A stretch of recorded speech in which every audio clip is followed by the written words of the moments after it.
Now, time for episode 2 of Zach Reads A People's History of American Empire.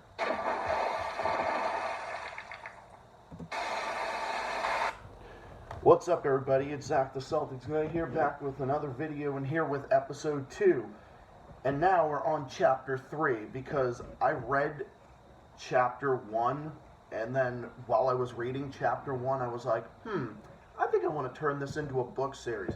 And I also plan on making the Jimmy Dore book that I have, Your Country Is Just Not That Into You, the one that Steven got me for Christmas. I'm actually going to do a reading series on that at some point as well.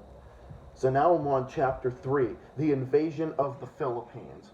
At war's end, at least 200,000 Filipinos died, many of famine. 4,000 U.S. soldiers were killed. The occupation set a pattern for future U.S. colonial adventures. So it seems like a lot of people actually like this reading series that I'm doing, and especially Nicholas, who recommended this to me. So yeah, I'll definitely be, while I make this, I'll be like, yeah, shout out to Nicholas for recommending this to me. Just like when I read the book that Steven gave me, I will be shouting him out as well through here. Benevolent assimilation. Spain signed a peace accord with the United States in December 1898, ceding control over Cuba, Puerto Rico, Guam, and the Philippines for a payment of $20 million. In February 1899, Boston merchants and exporters threw the biggest banquet in the history of the nation to celebrate the U.S. victory. Oh my God, Boston celebrated? The fuck? 400 waters served 2,000 diners. President McKinley spoke before a banner declaring him a liberator, along with George Washington and Abraham Lincoln. Ladies and gentlemen of the President of the United States, and I want to assure you that no imperial designs lurk in the American mind. Yeah, that's bullshit. As I told a group of Methodist ministers, I didn't want the Philippine Islands. I walked the floor of the White House and finally went down to my knees and prayed to Almighty God for guidance. And one night it came to me, we mustn't give them back to Spain. We could not turn them over to our commercial rivals in the Orient, and we could not leave the islands to the Filipinos. They were unfit for self-government. You know, what makes you think that? Who are you to say that? Who are you to say that? How did you know? How would you know, one way or the other? There was nothing left for us to do but to all take the islands and educate the Filipinos. Yeah, educate them as in, we want to colonize you and make you into one of ours. We have to civilize and Christianize the Filipinos, for whom Christ also died. To McKinley, hip hip, yeah, it's oh hooray, yeah. And I propose a toast to our success. We have our own constitution, our own republic, and we've liberated ourselves from the Spanish tyranny. So like they liberated themselves from the Spanish colonizers, and now the U.S. is going to take them over. Yeah, replacing one colonizer for another. Where have we seen that before? Oh yeah, that's right. We saw that in Cuba. Meanwhile, at a smaller gathering in the Philippine town of Malolos, Emilio Aguinaldo, leader of the Philippine Revolution against Spain and president of the new Philippine Republic, celebrated independence with his ministers and their families. Viva las Filipinas! Cheer up, Mr. President. Try to enjoy yourself for one night. I wish I could, but our new republic is not the same from American treachery. Remember what happened? The Spanish exiled us to Hong Kong after our failed uprising of 1896. We used the time to plot our return. Then in 1898, an American diplomat met with me. Spain and America are at war. It's time for you to strike and return. America will give you greater liberty than the Spanish ever did. Would you sign a document to that effect? Oh, Mr. Aguinaldo. Only Admiral Dewey can do that. On May 1st, 1898, Admiral George Dewey, commander of the U.S. Asiatic Squadron, destroyed the Spanish fleet. in the Manila Harbor. Yeah, that's what they did. Sinking ships, destroying ships, and committing terrorism. On May 19th, the U.S. Navy brought us back to the Philippines. I met Admiral Dewey aboard his flagship Olympia. Welcome aboard, General Aguinaldo. In his private quarters, Dewey was effusive with hospitality. The United States has come to the Philippines to free the Filipinos from the yoke of Spain. Oh, really? That's what it was? Oh, yeah. I don't think so. Yeah, us freeing them, as in, kick the Spaniards out, and then we can go occupy them. Yeah, we're really liberating them, all right. Or we did. Yeah, sure we did. Yeah, sure. My country has no need for colonies. We should act towards each other as friends and allies. Could this alliance be sealed in writing? Please, General, you have the word of honor of Americans. Now go ashore and start your army. Yeah, the word in honor of Americans. Yeah, okay. Come on now. With American military aid, our Revolutionary Army quickly routed Spanish forces and took control of the islands. On June 12, 1898, we declared independence from Spain. Americans had no intention of accepting our independence. In August, the U.S. signed a secret pact with Spain to hand over Manila. Dewey and Spanish General Fermin Wandenez agreed to stage a mock battle followed by Spain's surrender. Gracias, Admiral Dewey. This will save face for us and deny victory to Aguinaldo and the insurgency. In return, we'll let you evacuate our troops before we bomb your fort at Manila Bay. At the pre-arranged time, Admiral Dewey shelled Fort San Antonio de Abad. 3 hours later, the Americans raised the U.S. flag. So they were there. Our relations with the U.S. deteriorated fast after the mock battle, but we pressed on to establish our new republic. In September, we wrote the new Constitution that created 3 branches of government, just like the U.S. We even guaranteed individual rights. Our orders from McKinley, Dewey turned on U.S. His Navy seized some of our gunboats and confiscated our canyons. When a delegation of our naval officers went to protest. Oh, okay, so you created a model system just like the U.S.? Oh, kind of like Liberia did. Yeah, kind of just like Liberia did in Western Africa that was also colonized by the U.S. Yeah, we all know what happened with them. Yeah, we basically fucking destroyed them royally.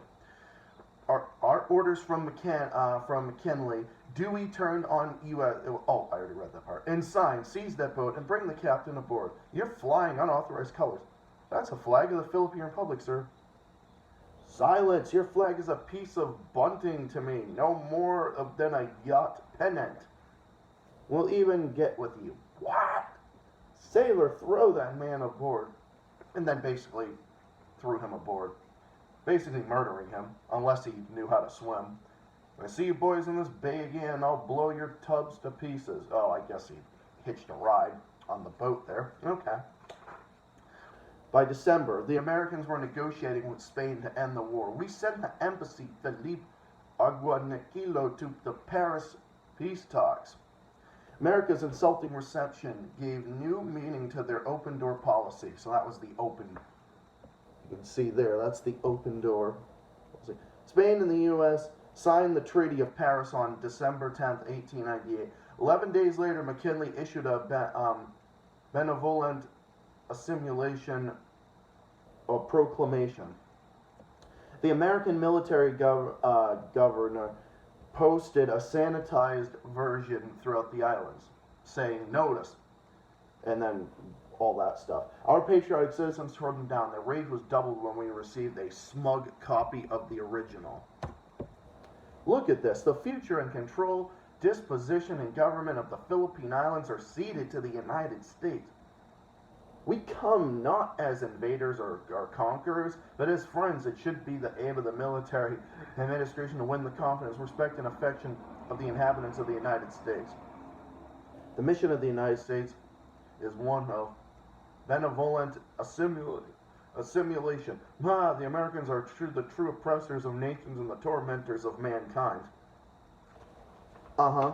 Pretty much. Not us as American citizens, but our, you know, dumbass leaders, go figure. Presidente, the Americans have attacked our troops at Sand-Sasori. The first shot of the new Philippine War rang out of the night of February 4th, 1899. The shooter, U.S. Army Private William Grayston, gave this account. About 8 o'clock, Miller and I, cautiously pacing our district, we were trying to see what the Filipinos were up to.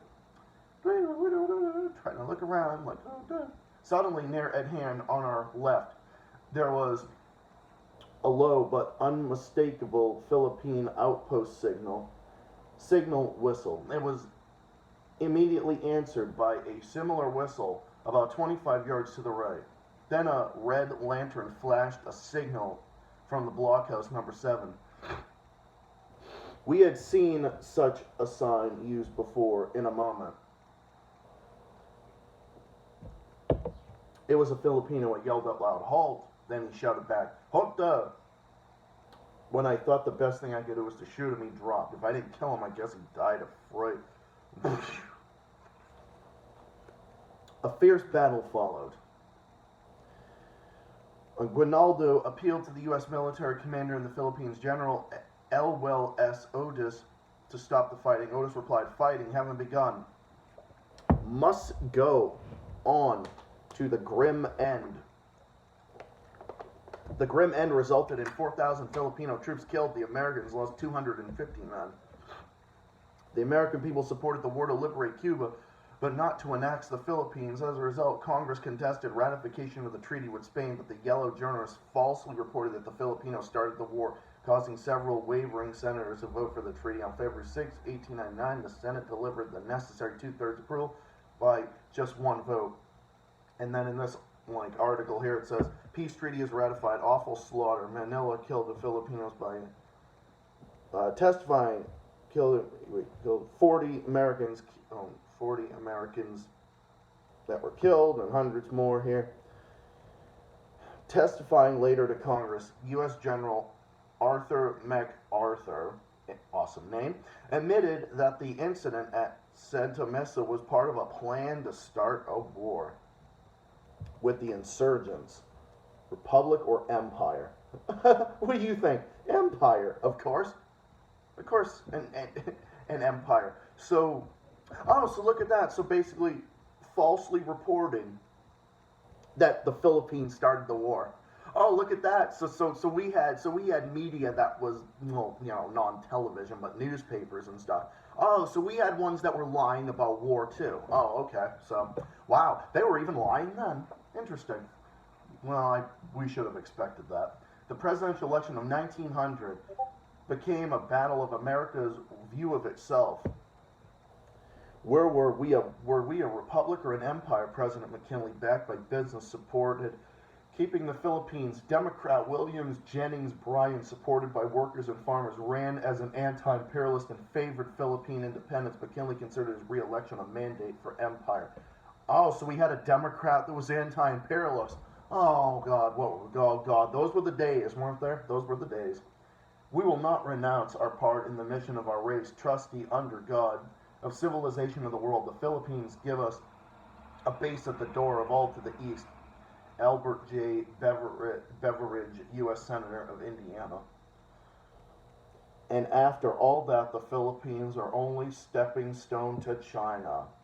Emil Flory, Judge, March 21st of 1900. It was a time of intense racism in the United States. In the years between 1899 and 1903, on average, every week, I'm not going to read that word, were lynched by mobs, hanged, burned, mutilated. The Filipinos were brown-skinned. Our soldiers wrote, our fighters wanted to kill. Definitely not going to read that word. The shooters, human beings, beat rabbit hunting all to pieces. Oh, Jesus Christ. Yeah, this was so nice. Wasn't this just so nice? Wasn't this so nice what these fucking disgusting murdering pieces of shit did? God damn, what a bunch of fucking scumbags. It was common among American political cartoonists to draw the Filipinos with the same racist stereotype to depict African Americans. Oh yeah, that's right. Of course they did. Basically, basically colonizing black and brown people. Yeah. And this was just the beginning. Oh, wait a minute. No, this was a continuation of many in the past. Oh, yeah, starting from the Native Americans to this, and I'm sure many more in between.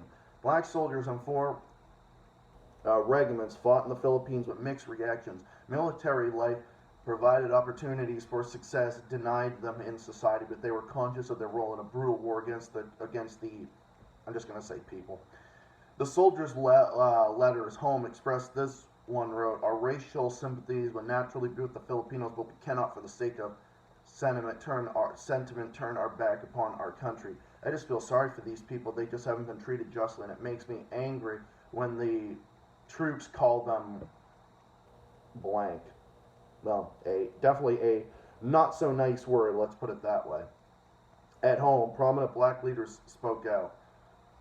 It's about time for the ministers of the AME Church to tell the young men of our race to stay out of the United States Army. Oh my God, the United States Army, if it was a white man's government and we let them take care of it, the blank has no flag to defend. Henry M. Turner, that's what he said. W.E.B.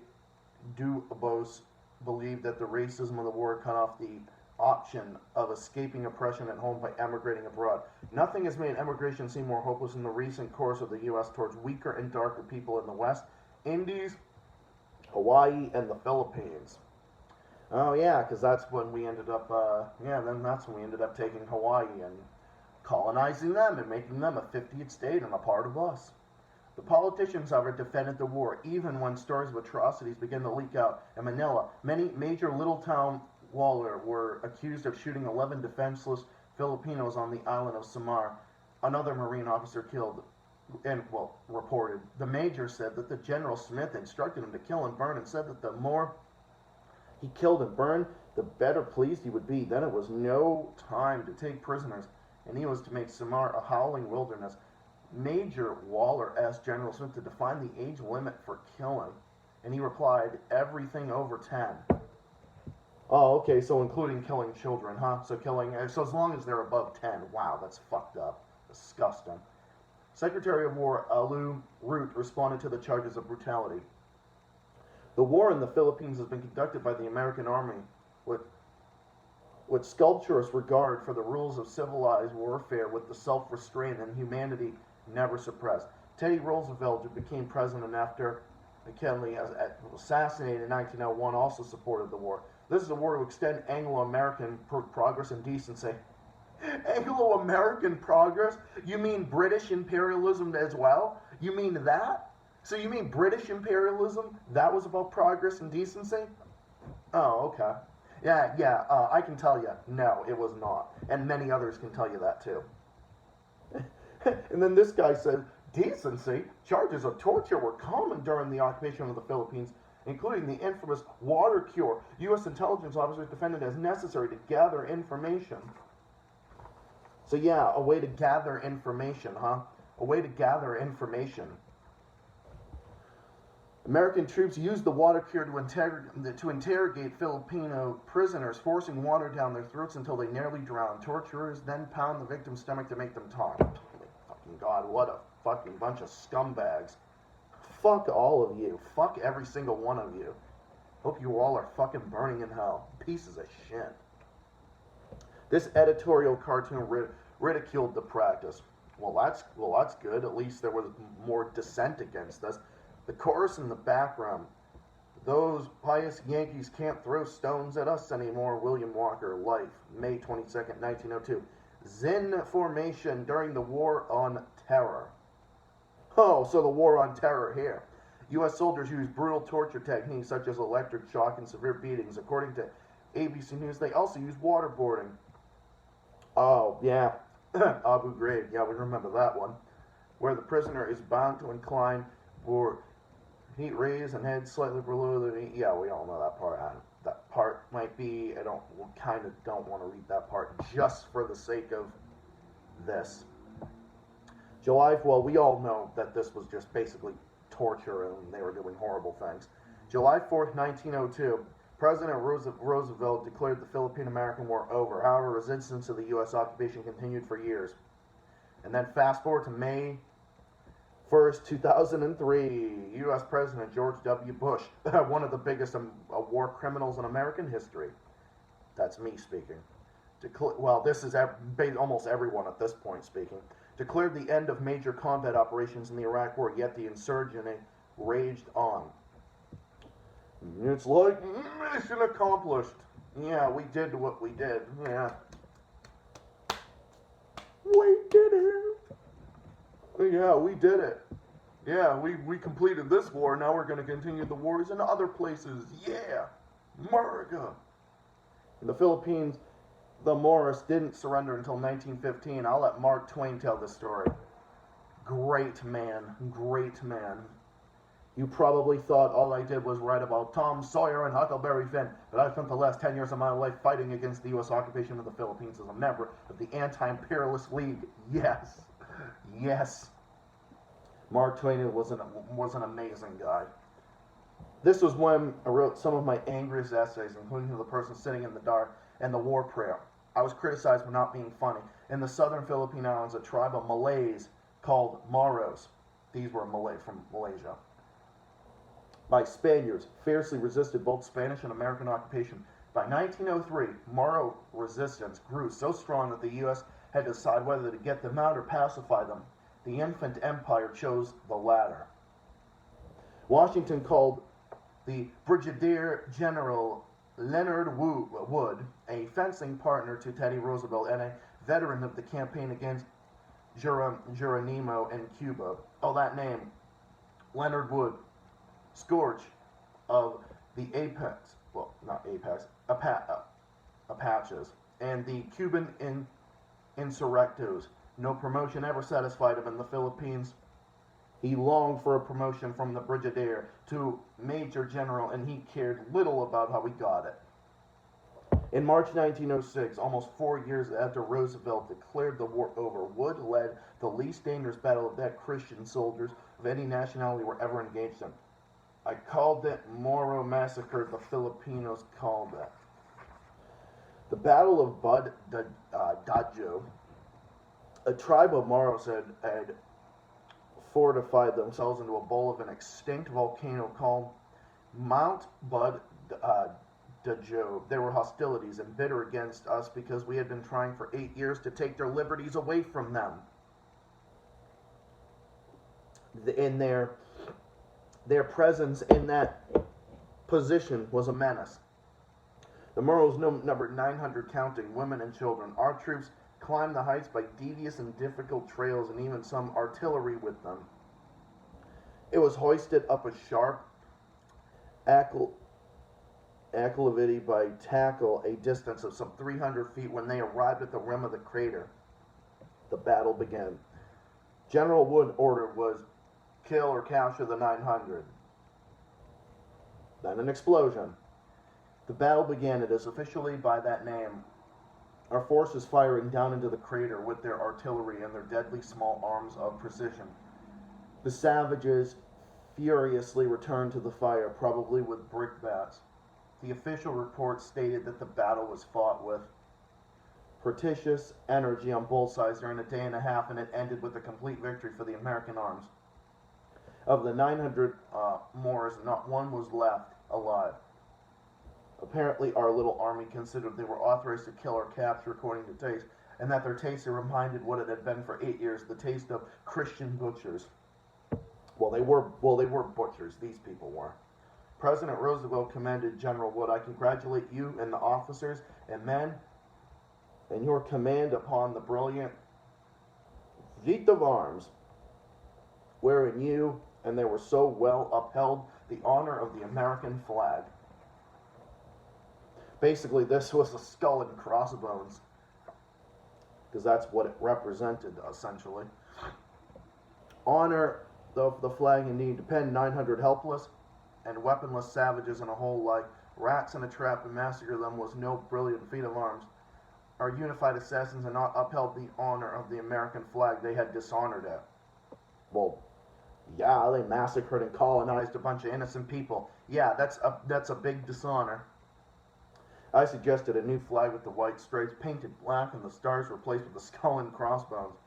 Yeah, that's pretty much justified considering what was going on. 1901, Aguinaldo was captured and forced to pledge allegiance to the U.S. government. At least 2,000 Filipinos died in the war, many from famine. 4,000 U.S. soldiers were killed. The occupation set a pattern for future U.S.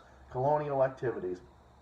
As for General Wood, a fort was named after him in Missouri. In 2004, it was revealed that the soldiers accused him of torture at Abu Ghraib prison in Iraq received their prison guard training at Fort Leonard Wood. Yeah. And with that, that's chapter 3. Chapter 4 is the war. War is the health of the state. World War I was a boon for U.S. goods and loans. Enormous profit tied American business interests to a British victory against Germany. Well, it's all fucked up. Let's just put it that way. That's all fucked up. But anyway, that's, so yeah, that's an end to that chapter. And thank you all for listening. And again, thank you, Nicholas, for recommending this book to me. Appreciate it, bro. And thank you, everybody, for watching. Thank you for coming to my stream last night, everybody. I appreciate it. Thank you to all. And I will see you in the next one. I was definitely glad to read this chapter before the weekend and get another episode out there. I was gonna do it last night, but when I was relaxing last night, and then I was gonna read it, but I was so tired I ended up falling asleep on my couch over there for like a few hours, and then I just like went to bed. So yeah, so I'll definitely be doing more reading on this book and more global reports and other stuff in the works next week. Stay tuned for more stuff on the way. This is Zach, the Celtics guy, saying thank you for watching. Thank you for being here on my channel. And I will see you all in the next one. Until next time, peace, have a good weekend, and I'll see you all in the next one. Have a great weekend, stay safe, stay well, stay classy, and keep fighting, and keep on rocking. Until next time, peace out. So long.